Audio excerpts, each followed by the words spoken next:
And we have some amazing people in our cars. So a Florida man paid an Uber driver $100, right? This is cash, shouldn't have taken it, right? To drop him off at a hotel and wait while he committed murder, right? This thug here told the driver, oh, wait. Didn't say, oh, I'm going to go and commit a quick murder. Now,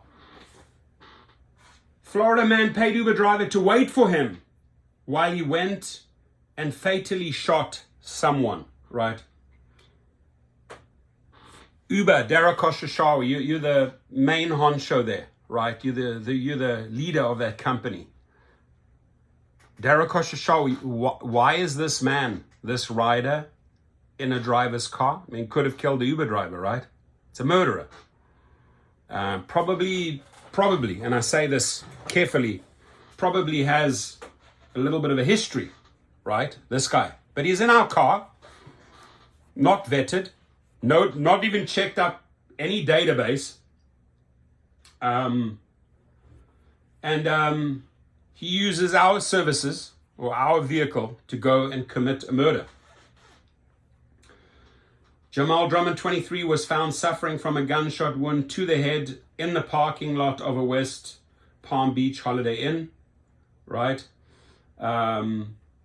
Police arrived at the scene and found the victim suffering from a gunshot wound to the head. With the help of witnesses, video and audio recordings from the hotel, and testimony from an Uber driver, investigators were able to identify the gunman as 29-year-old Claudio Valdeviso Samayoa.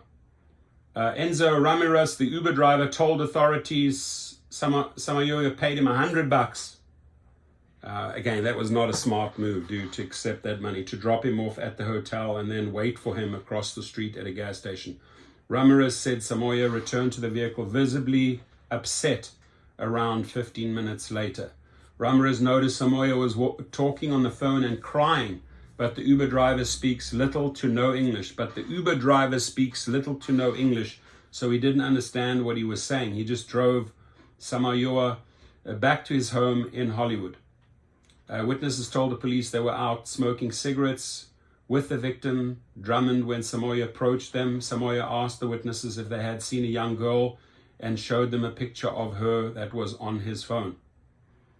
I mean, you know, this individual could have approached you. I would think that 99% of the drivers would have declined that $100 and think there's something suspicious, right? If a person approaches my car and says, hey, you're an Uber driver? Yes, I'll give you $100, right? I mean, basically the message it sends to me is, it sounds like you're not qualified to have an account, or why are you offering me cash? Whole different animal, like when I'm at Coachella and hundreds, if not thousands of passengers cannot get an Uber because there are not enough Ubers, and they start throwing cash, $300-$400. Hey, take us away. You can see they come out of the concert. You can see they're all dirty, and it's late at night, and then, you know, that type of cash deal. Yeah, I've seen many drivers accept more than $100. But some random dude coming up to you, hey, $100 here, take me there, wait for me. Obviously, the $100 note had the power, but thank God the Uber driver knew enough details to turn this guy in. Plus, there were other witnesses. But moral of the story: are the riders vetted? Are they checking databases? Are they, you know, looking at these type of individuals? No, they're not. They're not.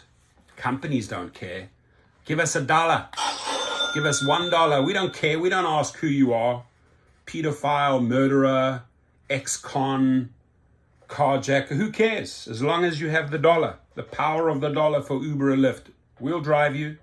Ask no questions, right? Driver, go and service that trip and take that thug from A to B. We want the dollar. That's how you roll, Dara. That's who you are. You're a hoe. You're a hoe for $1. And safety, I mean, honestly, do you think Dara Khosrowshahi cares about safety? No, he cares about the money. Doesn't care about you, ladies and gentlemen, as a driver. He cares about himself and the investors. Shame on them. Shame on them for still, that I still have to make these videos and stories and they've done nothing, right? We'll keep on calling them out. You've got to circle this in social media, put it out there, right? Put your own little headline in there.